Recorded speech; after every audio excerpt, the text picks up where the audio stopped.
Pemirsa, sejak bercerai dari komedian Sule Sutisna pada tahun 2022 lalu, Natalie Holzer benar-benar berubah jadi sosok yang sangat berbeda.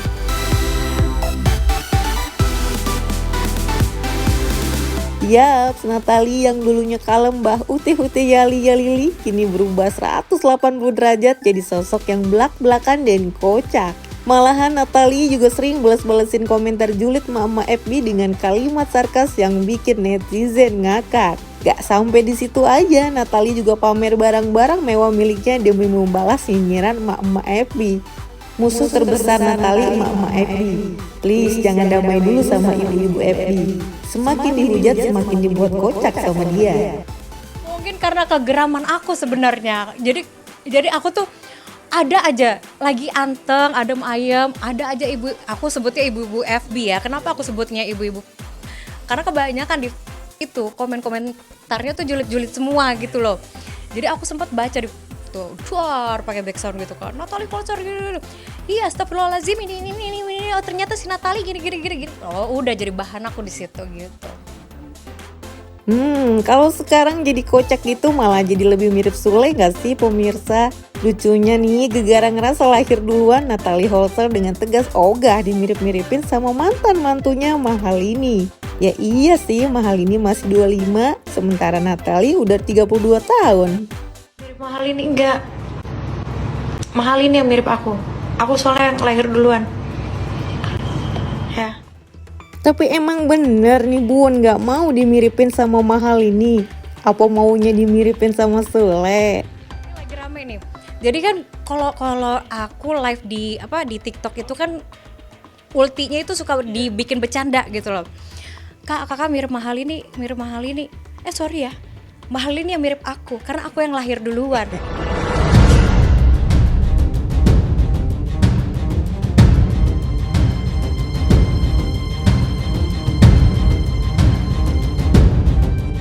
Mahalini itu sama aku itu, Mahalin sempat ngomong, Kak banyak yang bilang aku dimiripin sama Bun, banyak yang bilang aku dimiripin sama Bunda. Iya ya kita mirip ya. Terus Iki juga iya ya mirip ya, lama-lama dilihat ya gitu kok.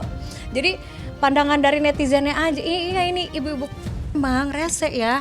Ada celah dikit masuk gitu pusing.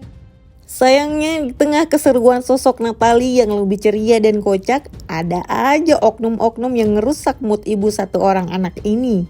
Natalie mendadak naik pitam gegara ada konten yang terang-terangan menyebut Natalie bangga disawer saat nge-DJ. Yang lebih membuat Natalie emosi dalam konten itu ada seorang psikiater yang mengatakan bahwa disawer merupakan kegiatan yang negatif. Alhasil Natalie pun membuat sayembara untuk menemukan oknum yang membuat serta menyebarkan konten tersebut di media sosial. Tapi dengan secara sadar, dia sadar nggak sih Bu dengan berbicara seperti itu, padahal kan netizen cuma mengingatkan gitu. Dia secara sadarkah atau memang lagi sindrom karena mendapatkan banyak pundi-pundi pada saat itu Bu? Netizen mengingatkan. Saya pikir dari netizen kan wajar, hal yang negatif ya diingatkan. Tapi apakah betul misalnya dia biasa nyawer, dia anggap itu bukan hal yang negatif? Apakah bisa dipengaruhi begitu saja? Mungkin bisa dipengaruhi kalau dia diberikan uang yang cukup banyak.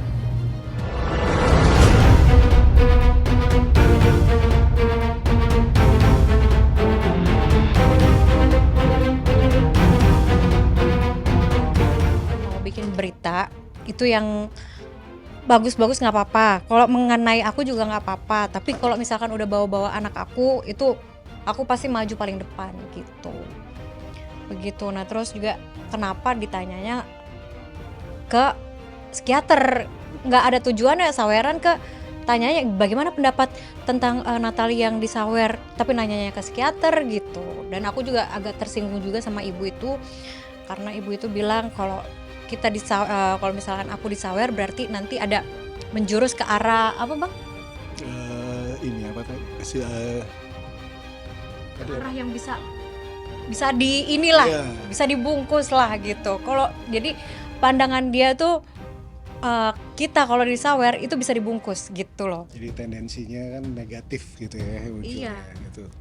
Itu sih yang bikin aku gondoknya tadi. Tapi tadi karena aku bikin sayembara di Instagram, aku bilang gini, aku tunggu, aku cari, maksudnya sampai hari ini nggak ada minta maaf, nggak ada apa, aku lanjut gitu. Tapi akhirnya dia datang, terus minta maaf semuanya, terus tadi udah aku upload juga di Instagram klarifikasi dia minta maaf gitu. Maaf. Dan kedepannya aku pengennya gini, DJ itu sama aja kayak musisi, sama kayak penyanyi dangdut, pemain drum, apa musisi lah semuanya, pemain musik gitu. DJ itu pemain musik, janganlah anggap yang negatif. Apalagi kalau misalkan disawer, nggak cuma DJ yang disawer, penyanyi dangdut disawer, ya kan, semua penyanyi disawer, orang nikah aja disawer, banyak kok. Orang Batak tuh yang kayak gini-gini tuh apa? Tortor. Nah itu juga adat Sunda juga ada. Jadi jangan dilihat dari sebelah mata gitu aja.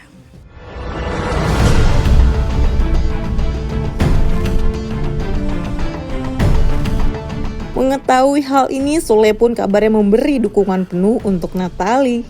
Intinya gini, dia kasih pesan kalau ada apa-apa yang menyangkut anak gue berurusan sama gue gitu.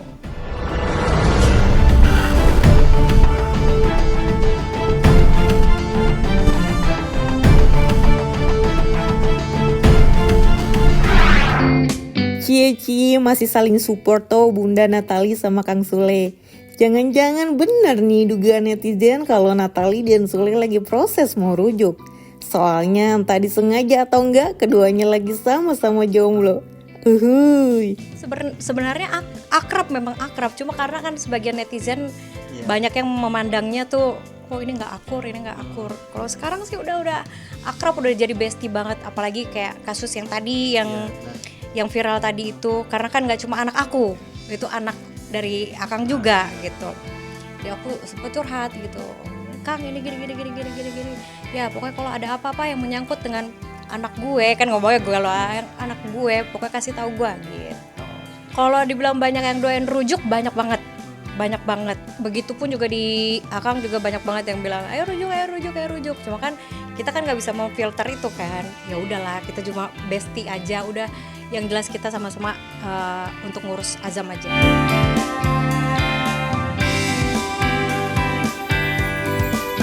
Oh, cuma jadi bestie aja nih sama Kang Sule.